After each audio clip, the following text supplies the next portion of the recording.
Hey there! Ever wondered what it's like to visit a place where rules don't apply, where chaos is the norm and laws are more like suggestions?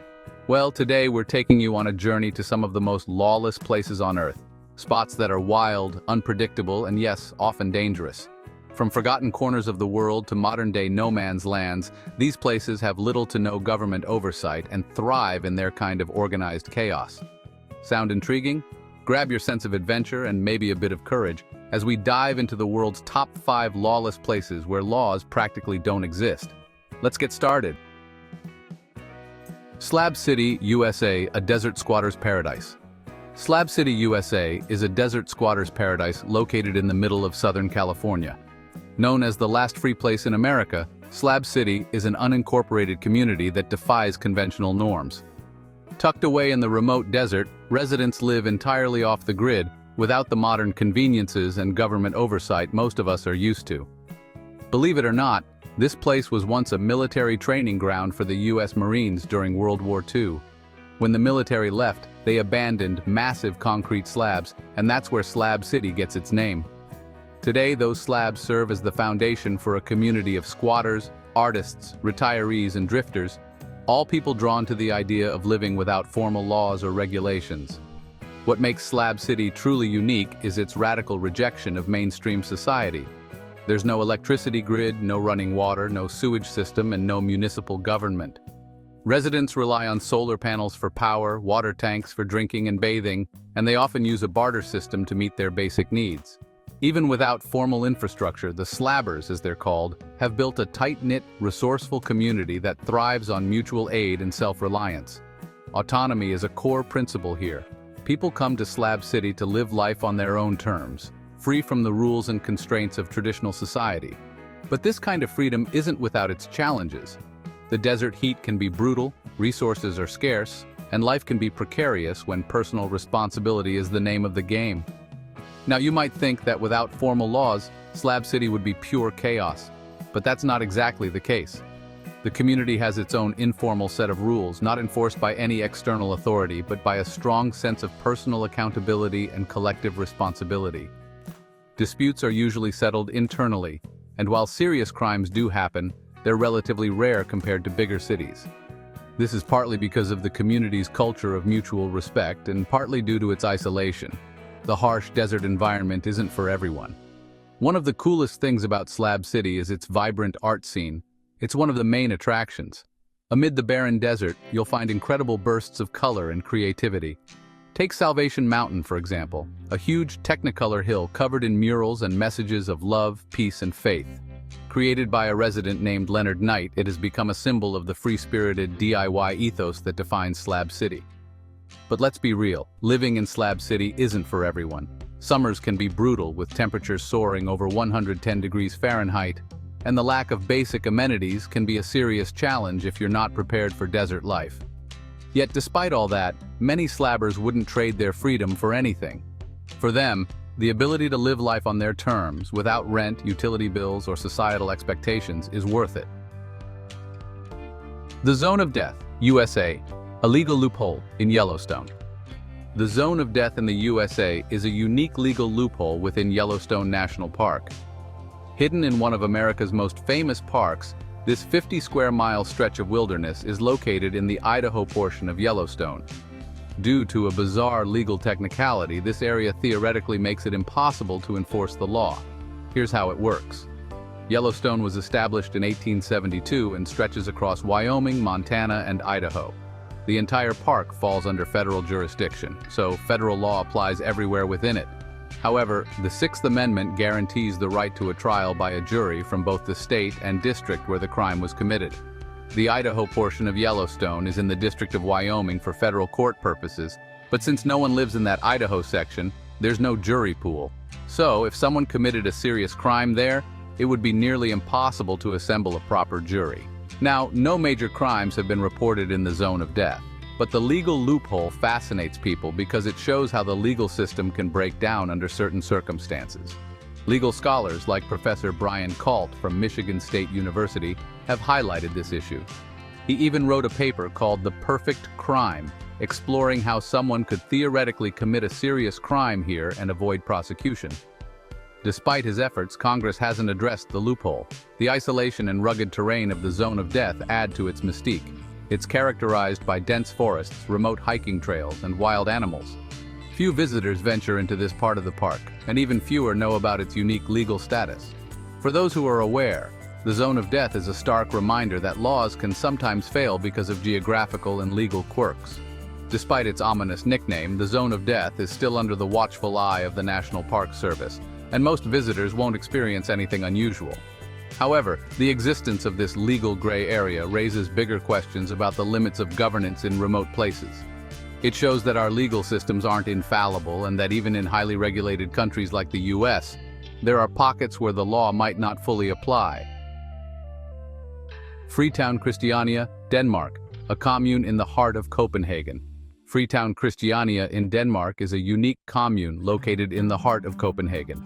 Established in 1971, this self-proclaimed autonomous neighborhood was formed when a group of squatters and artists took over abandoned military barracks. Since then, it's grown into a thriving commune that rejects many of the norms of modern Danish society, including most laws. Christiania operates under its own set of rules, enforced by the residents themselves. These rules are quite different from the laws that govern Copenhagen. For example, cars are banned within Christiania, and for many years the sale of marijuana was openly tolerated, even though it's illegal in Denmark.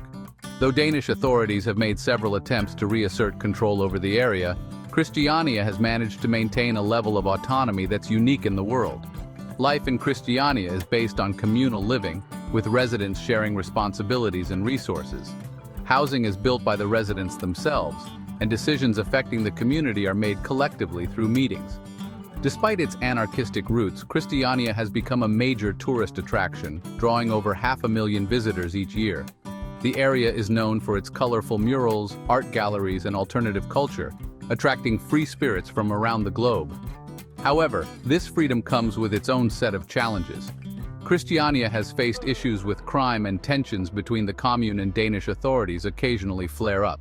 Despite this, the residents remain fiercely protective of their independence. Christiania continues to exist as a living experiment in alternative living, right in the heart of one of Europe's most developed cities. Mogadishu, Somalia, a city of chaos and survival.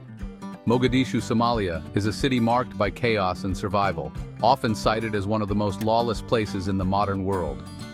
As the capital of Somalia, Mogadishu has endured decades of civil war, political instability, and a lack of strong governance, leaving it in a state of near-total anarchy.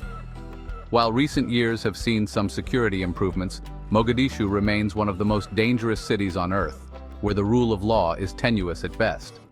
Since the fall of Somalia's central government in 1991, various warlords, militias, and insurgent groups have fought for control over Mogadishu. This power vacuum has led to rampant crime, including kidnappings, piracy, and terrorism. Extremist groups continue to carry out attacks in the city, and government forces struggle to maintain order. Foreign interventions have done little to stabilize the region, and the United Nations has classified Somalia as one of the most fragile states in the world. For those living in Mogadishu, daily life is a constant struggle. Basic services like healthcare, education, and sanitation are often lacking.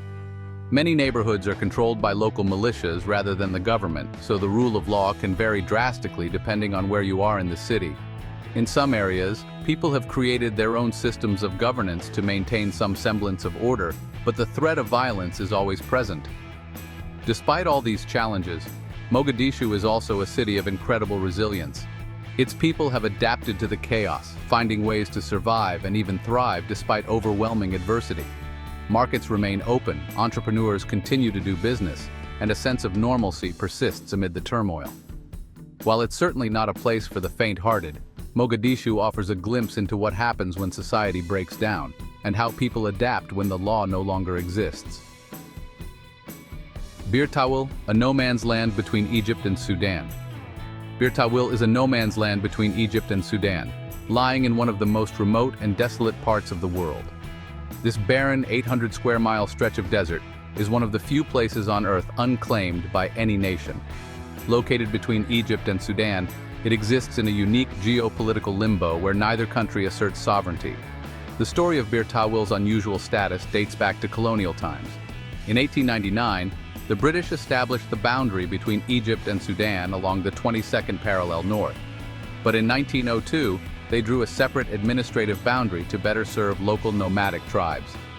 This new line placed the Halaib Triangle, north of the 22nd parallel, under Sudanese administration and Bir Tawil, south of the 22nd parallel, under Egyptian control. Here's the catch. Both countries want the Halaib Triangle because it's fertile and resource-rich, but neither wants Bir Tawil, which is arid and desolate. Egypt claims the 1899 boundary to support its claim over Halaib, while Sudan prefers the 1902 boundary for the same reason.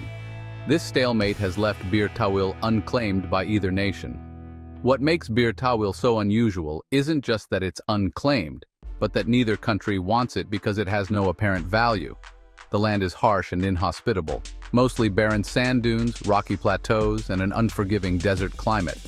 There are no valuable natural resources, no water, and no infrastructure. This extreme environment makes it impractical for long-term human habitation. Despite being inhospitable, Bir Tawil has attracted adventurers and idealists looking to create their own micronations. In 2014, Jeremiah Heaton, an American, traveled to Bir Tawil and declared himself the king of the Kingdom of North Sudan, hoping to make his daughter a princess. He planted a flag there, but his claim hasn't been recognized by any international authority. Others have made similar attempts, declaring Bir Tawil a sovereign nation or utopia of their own design. Bir Tawil's status as a true no-man's land raises interesting questions about territorial ownership and sovereignty today. In a world where almost every piece of land is claimed and governed, Bir Tawil is a rare exception, a place where national borders don't quite fit. It challenges the idea that all land must be governed, and that every spot on Earth must belong to a country. So, Bir Tawil stands as one of the last true frontiers of lawlessness, a place free from the control of modern nations and untouched by globalization. Its status as a no-man's land makes it a unique case in international law, drawing curiosity from scholars, adventurers, and dreamers. For now, it remains largely forgotten by the world, except for those intrigued by its unique geopolitical status.